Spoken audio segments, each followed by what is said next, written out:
Shalom, Bapak Ibu jemaat yang dikasihi. Nas khotbah untuk kita hari ini, Minggu yang ke-6 hadis, tertulis dalam kitab Mazmur pasal 116 hingga ayat 1 hingga ayat yang ke-9. Mazmur 116 ayat 1 hingga ayat yang ke-9. Marilah kita ikuti dalam hati kita. Saya akan bacakan untuk kita. Terluput dari belenggu maut. Aku mengasihi Tuhan, sebab Ia mendengarkan suaraku dan permohonanku. Sebab Ia menyendengkan telinganya kepadaku. Maka seumur hidupku, aku akan berseru kepadanya. Tali-tali maut telah meliliti aku, dan kegentaran terhadap dunia orang mati menimpa aku. Aku mengalami kesesakan dan kedukaan. Tetapi aku menyerukan nama Tuhan. Ya Tuhan, luputkanlah kiranya aku. Tuhan adalah pengasih dan adil. Allah kita penyayang. Tuhan memelihara orang-orang sederhana. Aku sudah lemah, tetapi diselamatkannya aku. Kembalilah tenang, hai jiwaku. Sebab Tuhan telah berbuat baik kepadamu. Ya, Engkau telah meluputkan aku daripada maut, dan mataku daripada air mata, dan kakiku daripada tersandung.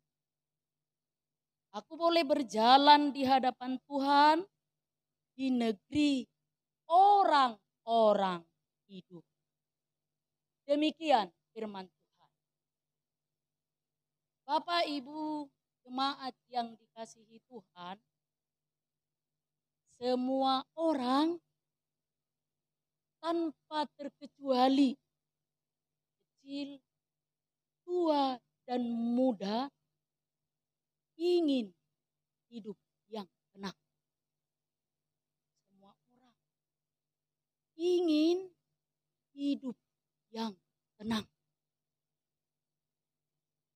Dengan hidup yang tenang, hati yang tenang, kita pun pasti makin sehat.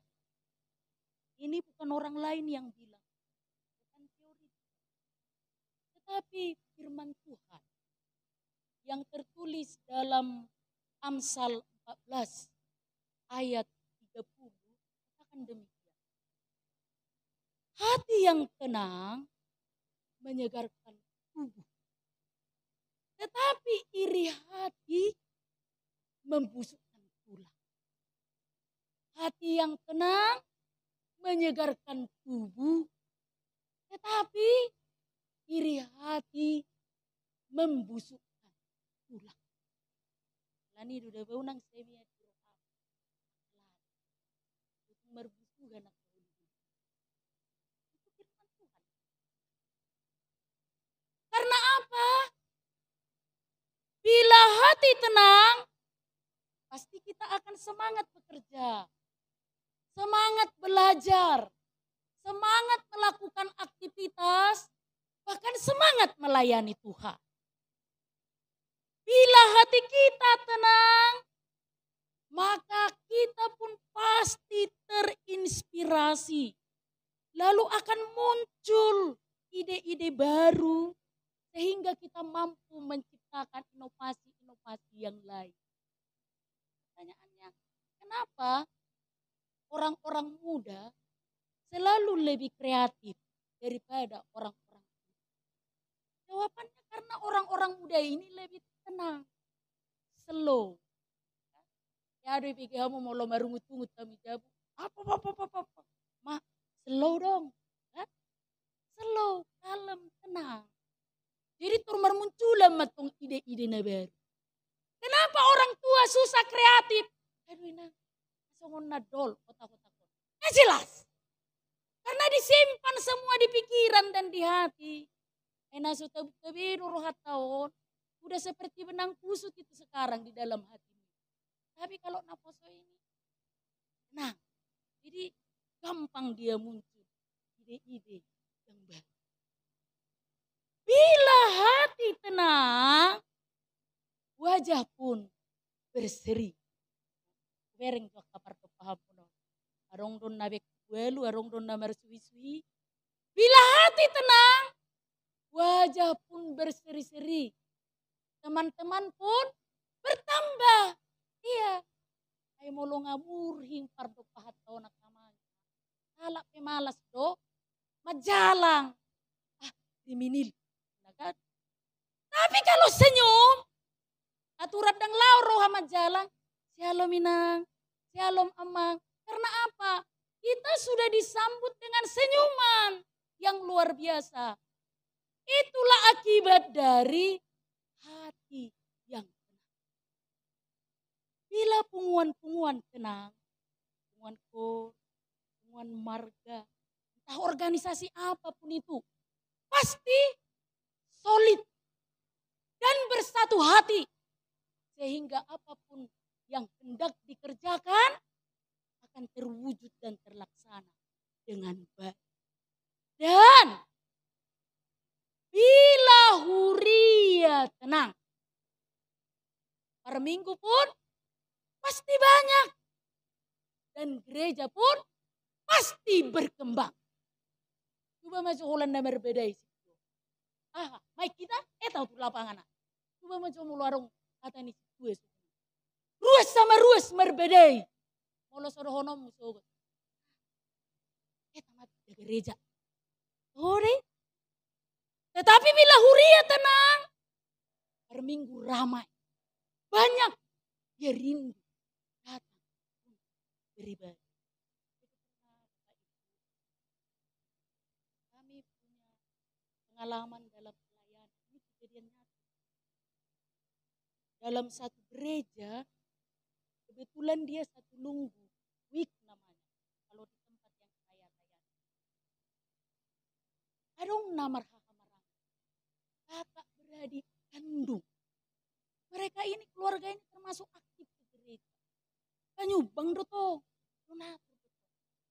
Satu waktu dilaksanakan pertaniangan lung, pertaniangan week. Yang memimpin doa siapa itu, abang na. Ahadulina ni ngomma molo inatana kan. Najid doa lakon pertaniangan. Tapi titiki na memimpin doa siapa ati ahadulina on. Tetapi dah buang angin debang giburune. Jala makuling. Dah nggak boleh ba. Mungkin ranga berusaha mana menekan. Ale tidak melua. Babayak ko maangin na itekan ale melua. Alang-alang terbigi, alang-alang marsuara. Tapolo pratek ko dah toka. Satu ngama pangisi na roto pertanyaan ni Mekel. Kali geli ya rasanya. Selesai ma pertanyaan no nale senyum-senyum dalam hati. Waktu sampai saya pertanyaan dan adung dah masa. Tapi 3 hari kemudian berbeda bulan na dua. Ternyata adung makompori. Ang mahasiyang giburumi. Mamimpin doa matoko buang angin di ben. Adong mameredeti ang giburumi.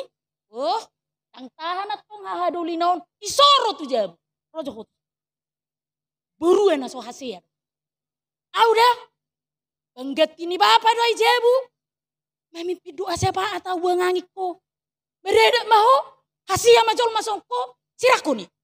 Ini tuang gini. Baya lu siang gina itu. Daripada sirak kami ya bang.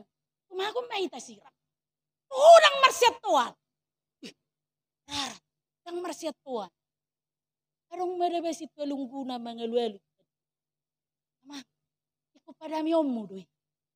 Nah, itu giopad di tahun na. Kadami mana keluar na dua keluarga. Akhirnya arong ada ni onano marsipatul hasma. Ujungna, jauh rohamu merdengga nak mangina. Sip, adulina. Olo rohamu inang kinon. Wah, inang. Olo rohamu minta maaf. Wah, minta maaf, maaf, mang. Ay alam doy. Dan na usah ngajay. Argado yau dihamu. Haduliku. Bipe. Minta maaf au. Molutung salah au di sini. Ujung nada ba marsi jalangan. Di dalan may rokok pedito. Bipe. Dohonon ni bang sooman non. Na jolo pedita si doho bibil probor si bulo ni. Si padame udoi. Kamu bagajak koda. Tok haduk deh badohon. Begitu. Jika gereja tenang, perhaladonya solid, jemaatnya aman, nang piadong persoalan turolo mardame, pasti ramai perminggu. Ya kan? Pasti padat perminggunya. Gerejanya pun berkembang. Apa yang ditetapkan sebagai program kerja pasti berjalan dengan baik. Tetapi saudaraku, kenyataannya walaupun kita menginginkan, merindukan hidup yang tenang, kenyataan yang kita alami tidak setenang yang kita bayangkan. Tidak setenang yang kita pikirkan yang terjadi. Bukankah hidup kita ini sering dikacaukan, sering diganggu oleh hal-hal yang membuat hati kita kacau, yang membuat hati kita tidak tenang. Apakah contohnya? Kadang sakit, keadaan keluarga yang tidak harmonis, penderitaan, persoalan ekonomi, perjodohan, hubungan pacar yang tidak baik-baik saja, yang gak lancar. Banyak yang membuat hidup kita ini gak tenang. Sehingga banyak orang yang stres. Stres doamu perelado. Stres doamu lansia. Memang minar dopar-dopamu bagak. Stres doamu akaama. Bah. Ago, yamang. Marpikir hama kainang. Stres doamu akainang. Dengan di luperengon. Borak sebola. Memang biasa di. Molo stres amai jabu. Berarti inatai penyebab stres na. Dang merasa musiak kain atau daun. Stres doamu akan apa sebulung. Biarin jadi stres. Taurui bah. Akan atoras. Babe stres. Aka anak kon. Anak kotaon. Tetapi survei mengatakan mental health survey. Katakan ini sebuah lembaga yang khusus menangani tentang kejiwaan dan mental. Katakan seperti ini. 1 dari 3 remaja, 1 dari 3 remaja dia mengalami gangguan mental. Ini survei loh. 44% pekerja yang ada di dunia ini, 44% pekerja yang ada di dunia ini, dia mengalami stres. Tentu banyak faktor, tempat kerja yang gak nyaman, gaji yang tidak sesuai, hubungan kerja yang tidak baik, Atasan dan bawahan yang tidak harmonis. 44% pekerja ini seluruh dunia mengalami stres. 1 dari 3 karyawan, dia rasakan stres setiap hari. Mangupung, seram naik. Stres setiap hari. 1 dari 3 karyawan. Dan yang terakhir, tugas kuliah menjadi sumber utama stres bagi kalangan mahasiswa. Benar enggak? Satu udah stres. Ini survei. Ternyata kita simpulkan, baik tua, muda, kalangan remaja, dia berpeluang untuk punya stres. Mengalami stres. Ini informasi yang mencengangkan ini. Lalu dalam keadaan yang seperti ini, hal-hal yang membuat tidak tenang, hal-hal yang membuat pikiran kacau, hal-hal yang membuat kita stres. Mungkinkah kita masih tenang? Mungkinkah kita masih bisa merasakan tenang? Bagi orang-orang yang gak percaya, bagi orang-orang yang gak beriman kepada Tuhan, pasti dia katakan, tidak mungkin. Bagaimana mungkin? Dengan keadaan yang membuat stres setiap hari, hidup bisa tenang. Dan orang yang seperti ini, kemudian akan menjadi putus asa. Jadi jangan kaget. Kalau setiap hari itu jumlah orang yang bunuh diri, mate manikot, mate topu, itu bertambah-tambah jumlahnya. Karena apa? Stres. Dan dia tidak percaya serta tidak beriman kepada Tuhan. Tetapi bagi orang yang percaya kepada Tuhan, jawabannya adalah pasti bisa tenang. Pasti bisa tenang. Dan harus tetap tenang dalam keadaan apapun. Karena apa? Ada Tuhan yang dekat dan selalu bersama dengan diri. Pertanyaannya adalah, bagaimana supaya kita ini tetap bisa tenang?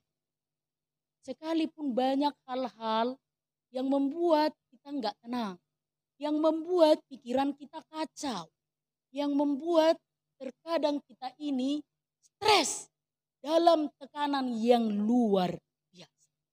Maka hari ini Bapak Ibu Jemaat yang dikasihi Tuhan, marilah kita bersama-sama belajar dari kitab Mazmur ini. Dan apa yang disaksikan oleh pemazmur ini sehingga dia katakan, aku mengasihi Tuhan. Tuhan itu baik dan Tuhan telah berbuat baik kepadamu. Seperti topik minggu kita hari ini. Pertama-tama kita harus tahu dulu apa yang sedang dialami oleh pemazmur dalam firman Tuhan hari ini. Jawabannya ada di ayat 3. Mari kita baca Bapak Ibu Alkitab kita. Mazmur 116 ayat 3. 1, 2, 3. Maut telah meliliti aku dan kegentaran terhadap dunia orang mati menimpa aku. Aku mengalami kesesakan dan kedudukan.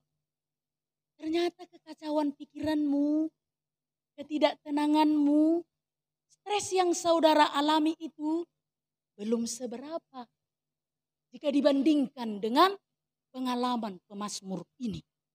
Tali-tali maut meliliti aku. Berada dalam kegentaran dan sesak. Coba-coba Yakub kita diikat, dililiti. Masih bisakah dengan tenang dan leluasa bernapas dan berpikir? Tentu jawabannya tidak. Dan pemazmur saksikan itu hari ini. Aku sedang dililiti oleh tali-tali maut hingga bernapas pun sesak rasanya. Jadi kalau kita baca nanti di ayat 10 dan ayat 11 itu, kok Daud itu rasanya sampai diambang kematian seperti itu. Ayat 10 dan 11 katakan, dia sedang difitnah oleh orang-orang yang tidak bertanggung jawab. Tetapi hebatnya Bapak Ibu jemaat yang dikasihi Tuhan, di ayat 7. Sekalipun ayat 3 dia katakan aku sedang dililiti oleh tali-tali maut. Tetapi tiba-tiba di ayat 7 dia katakan, kembalilah tenang, hai jiwa. Kembalilah tenang, hai jiwa. Kok bisa? Orang yang sudah diambang kematian itu tiba-tiba katakan, kembalilah tenang, hai jiwa.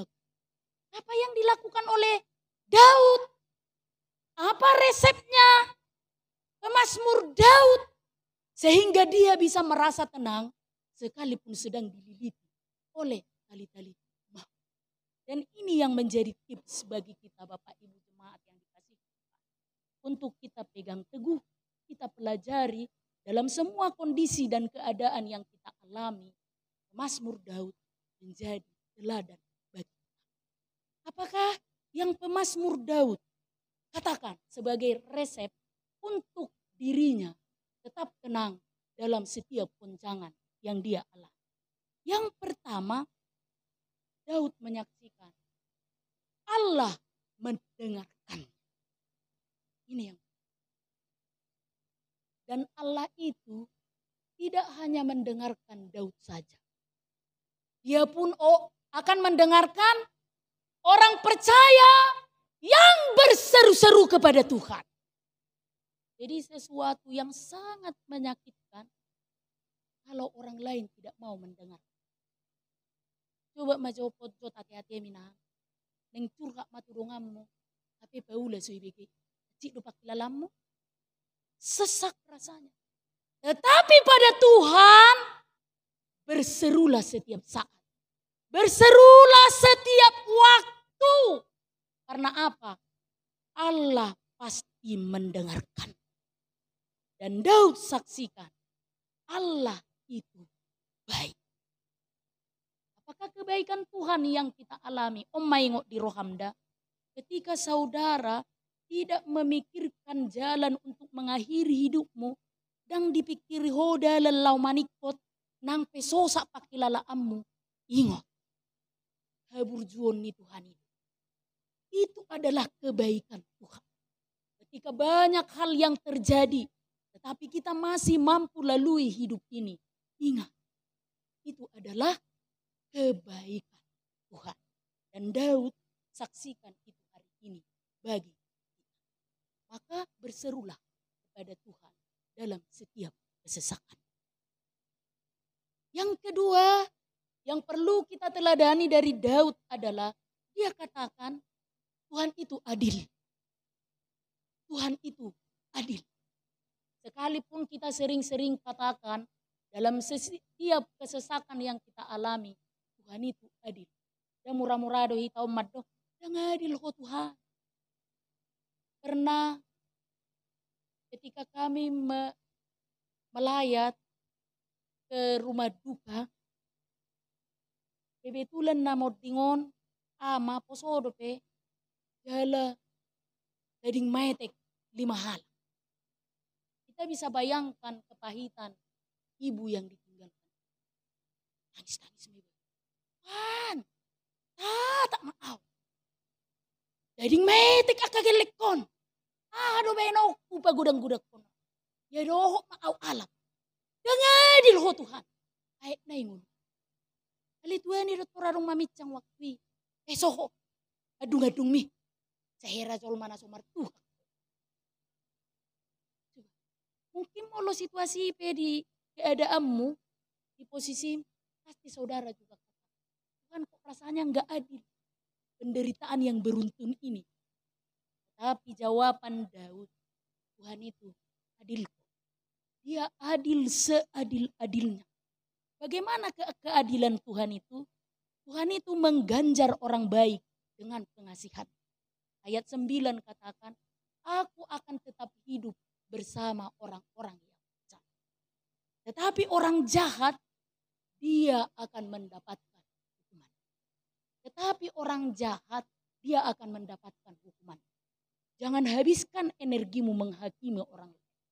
Jangan habiskan konsentrasimu untuk mencari-cari hukuman untuk orang. Karena ada juga kayak gitu. Tidak, ngay palia-lia ho. Suri hati padok na suti kos tu ho. Alo. Ina sudong gugung mangalui. Tetapi apa dijawab? Kasopu ma Tuhan idongan na merdabu-dabu. Anggoi mantap mai. Kasopu ma Tuhan idongan na merdabu-dabu.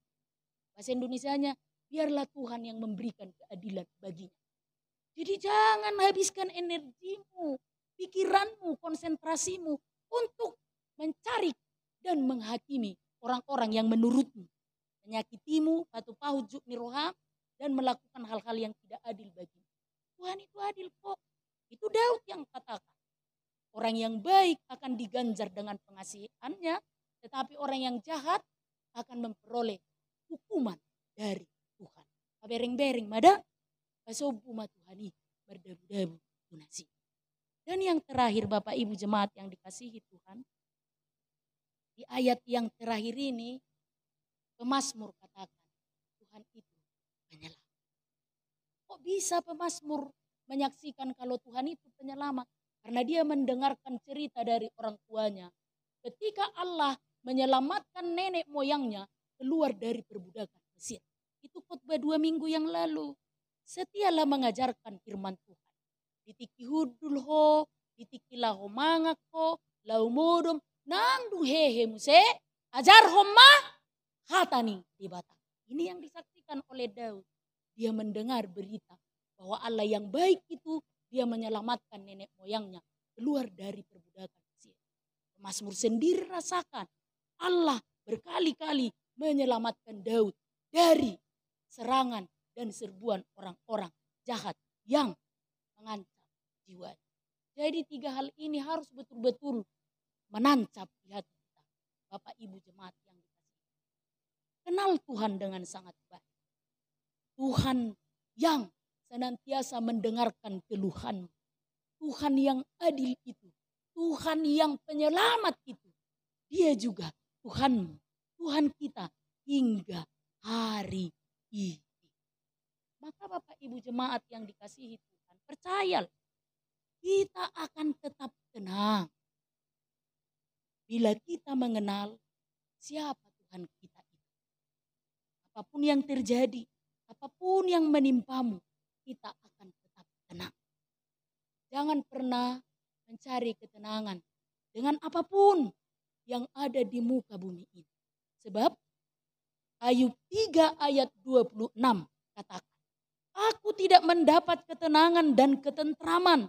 Aku tidak mendapat istirahat, tetapi kegelisahan yang timbul. Sesungguhnya ia tidak mengenal ketenangan dalam batinnya. Dan ia tidak akan terluput dengan membawa harta bendanya. Jangan menganggap harta bendamu akan memberikan ketenangan bagi. Satu-satunya ketenangan yang kita dapat adalah ketika kita mengenal dan hidup di dalam Tuhan dengan baik. Bapak Ibu jemaat yang dikasihi Tuhan, pilihan ada di tanganmu. Pilihan ada di tangan kita. Memilih stres dengan ditekan oleh banyaknya masalah atau tetap tenang karena Tuhan berada dekat dengan kita. Amin. Kita berdoa.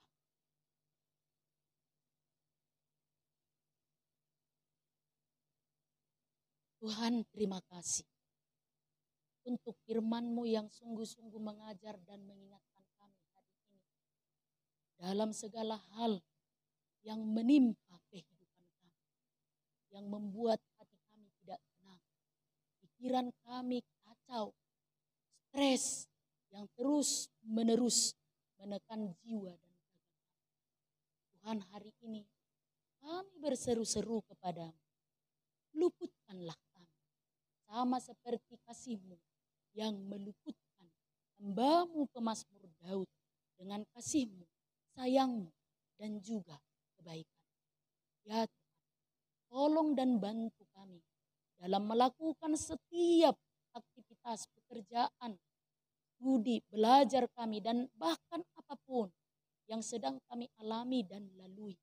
Biarlah Tuhan tetap menuntun kami, menganugerahkan bagi kami jiwa yang tenang, serta hati yang damai. Biarlah firman-Mu bertumbuh di hati kami. Ajar kami untuk tetap setia mengenal Engkau. Sehingga apapun yang datang menghampiri hidup kami, bahkan goncangan hidup yang datang menghampiri kami, kami tetap memilih untuk tetap tenang. Karena Tuhan Maha Kuasa. Berkati persekutuan kami hari ini. Biarlah nama-Mu yang dipermuliakan. Dan seluruh jemaat-Mu yang hadir beribadah hari ini mendapatkan berkat yang melimpah-limpah. Pun demikian dengan seluruh jemaat-Mu yang tidak dapat hadir hari ini. Terpujilah nama-Mu Tuhan. Kami serahkan doa permohonan. Amin.